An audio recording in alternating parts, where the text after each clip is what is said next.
It's been a tough week for hedge fund billionaire Ken Griffin, also known as Kenny G on social media. This after we learned that there were communications between executives at the trading platform Robinhood and Citadel Securities. This before the Jan 28th move where they prohibited buying of a number of so-called meme stocks, including GameStop and AMC. The talks were acrimonious and they smacked with desperation and many believe illegal collusion.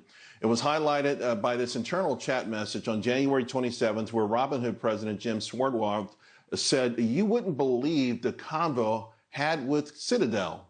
Total mess." Joining me now, former SEC attorney Lisa Braganza of Braganza Law. Lisa, all week Ken Griffin lied, trending on social media. Might have broken some sort of record there. Citadel Securities, in the meantime, broke their silence with a series of tweets that I personally don't think helped their cause. You've had a chance to look at all of this. What's your thoughts?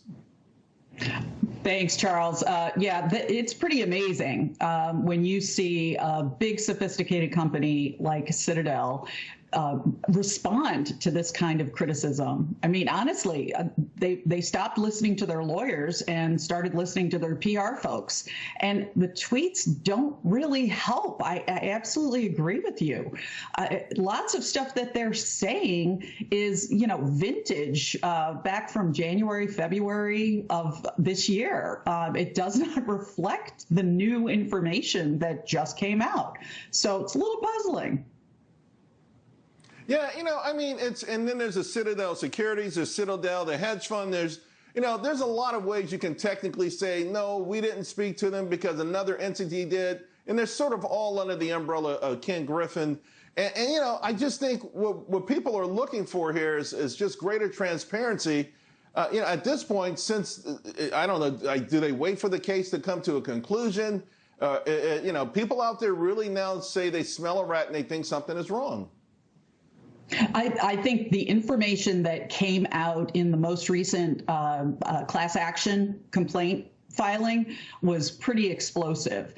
And it's an odd thing for Citadel to be saying, first of all, that, Ken Griffin did not talk with Vlad Tenev. Oh, who cares? The two entities are communicating. We know that now from these communications that have come out and are cited in this new complaint. So now, it appears that Citadel's theory is, that they're trying to sell everybody in the world on, is that if the DTCC, which is that clearing entity that sets can establish margin calls and require additional margin from brokers, and Citadel seems to be saying since DTCC demanded that Robinhood put up an additional $3 billion to cover its trading, that absolves Citadel completely of any possible wrongdoing, and that just seems ridiculous. All decisions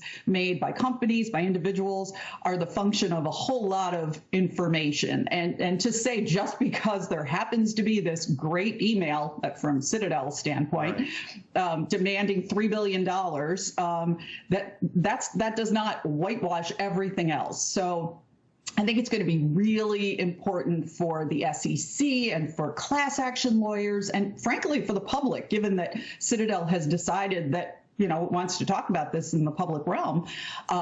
It's important for everyone to be able to see what was the mix of information that Robinhood had.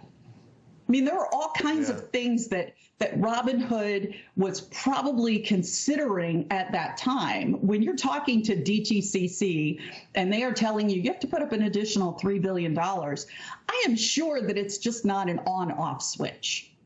There's probably, there are different things that can happen. And as we saw, they didn't put up $3 billion, but they did establish, some trading restrictions. Well, what else did they consider? Maybe they chose the trading restrictions because that's good for Citadel.